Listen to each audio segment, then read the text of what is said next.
Like, it ain't going on. It's just another place in the desert. It ain't nothing hot about Las Vegas Vegas except the is popping. Stop it. heat. Vegas is popping. That's your vacation getaway. Yeah, If maybe. CSI is filmed in Las Vegas, it's popping. Okay? Yeah, that's because it's filmed. I think being the key word there is filmed in Las Vegas. That's not necessarily reality. Okay. All right, let's do this. Hey, man, it is the Ace Micheals Show, and we're happy to have you on board, and we're always happy to have you on board. There's not sometimes we're happy and sometimes we're not. We always love our fans. We love that you share and like the show. By the way, if you ever want to be on the show, you can. You can call us 702-540-3498. Get your appointment scheduled and be on the show. Or you can email beyondthebuzz@yahoo.com. Today, my guest is Dwaina. She is a original music artist who's coming up with an album this year. We're going to get to hear a debut album, a debut album from this amazing artist that I've known for a while. Dwaina, welcome to the show, Dorlin.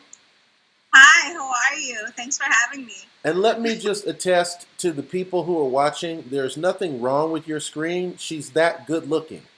Like, that's real. You don't, like, some people might be wondering if all of a sudden they got the brand new HD screen. They're like, whoa, did Apple download some new stuff on my computer last night? Because this screen is like, wow. No, it's her. She's really super fine. Okay, so welcome to the show, Dwaina.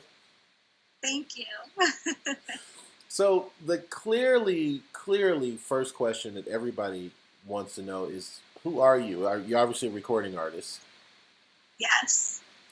I am a singer, songwriter, artist. Yes. I write all my music. I sing R&B.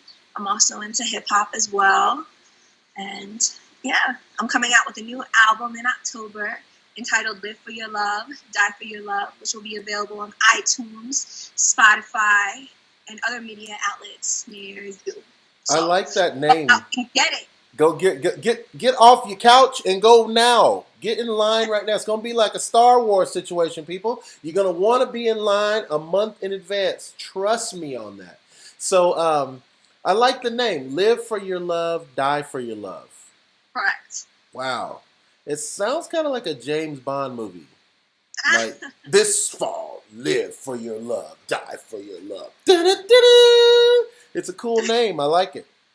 If it wasn't a cool name, I'd tell you. Behind it. Yeah. As much as I like James Bond, there is a reason behind it. Yeah. I feel that it's very important in life to go for what you believe and what you stand for.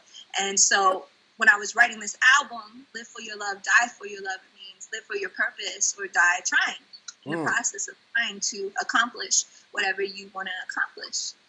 Do you think a lot of people do that? You think a lot of people they fall out of being able to go for their purpose in life due to whatever body shaming, bullying, bad job, bad relationship, and then pretty soon they're no longer going for their thing?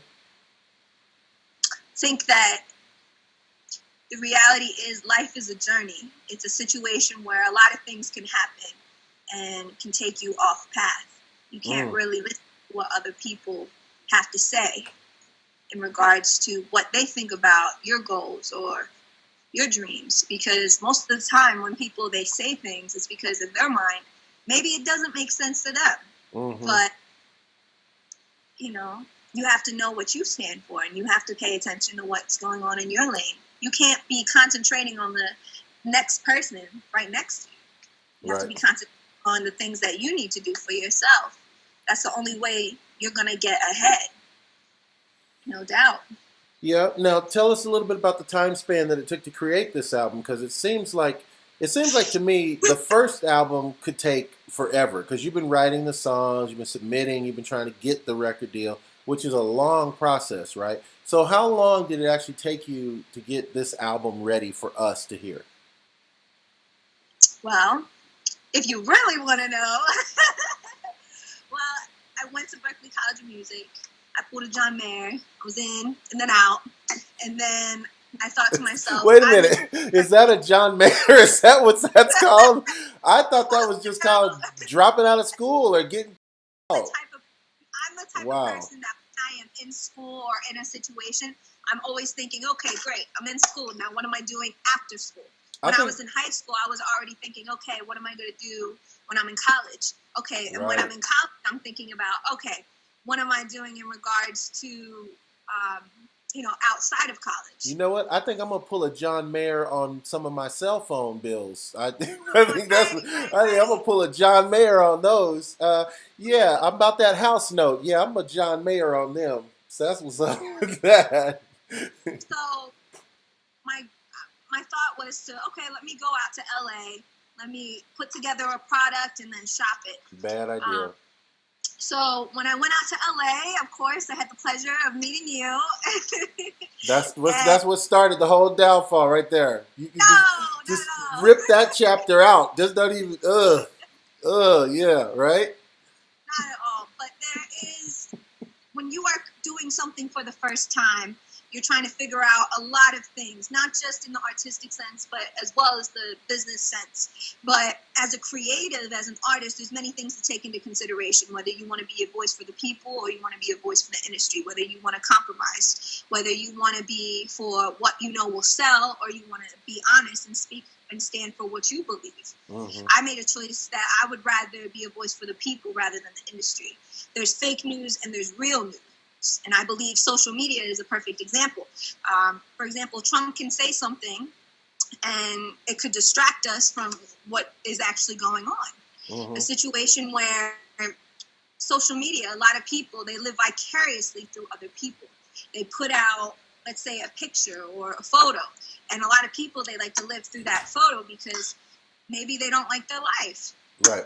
Or they're not happy with their own situation. Right. Now, what inspires you as an artist? Like, do you have certain go-tos that you found that if you go to a certain park or if you go to you eat a certain kind of food, you say, you know what? Hey, now that I had these grapes, I'm ready to write me some hot shit. You know what I'm saying? Like, what inspires you as an artist?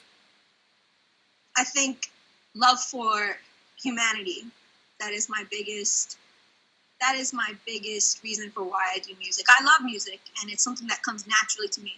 All my music I write, so it's a position where it comes from directly to me to another person. And I feel something that lacks in our society and what lacks in the world, period, is honesty and giving people what they deserve, which is the truth. Mm-hmm. And hiding what can benefit another person just to benefit themselves. There's two types of people in this world, people that want to benefit you and take advantage of you. And I just feel that the right thing to do is to always tell someone the truth, what can help them, what can benefit them. So when I was writing my album, of course, I was being honest about my own experiences. And I think that it's also okay to not be okay some days and to speak about your downfalls and to speak about some lessons that you've learned in life. Mm-hmm. Because if you read a book, that's how you can learn from someone else's experiences. If you write, there's many ways to express yourself. And as an artist in general, I would say love for humanity to answer your question, and truth. Because when you separate yourself from a lie, then you can better yourself in your situation. So tell us a little bit about, and that's brilliant, by the way. You're going to do very, very well as an artist because you have such a definition of who you are. You know, a lot of times I interview an artist on the show and I'm like, so tell us a little bit about yourself. And they're like, I'm just trying to be dope. And it's like, okay. Well, that's a good goal too. We'd be like, we'll give it about 6 months on this one. This guy, whoo. But anyway, no, I like where you're coming from with that. So it makes me wonder if you are what they call an old soul. Do you have influences from the music industry that have made you the person that you are? Most definitely. Celine Dion is a huge influence for me. Whitney Houston, Michael Jackson, Mariah Carey.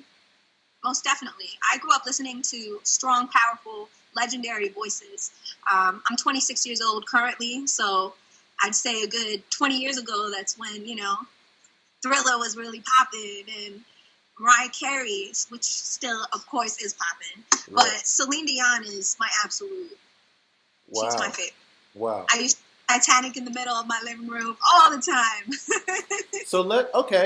That's great. So I got time for maybe one more question, and this is to be very appropriate. So let's say that you end up in the same coffee shop with Celine Dion, but time will only allow for you to say one thing. You got one question or one statement that you can make to Celine.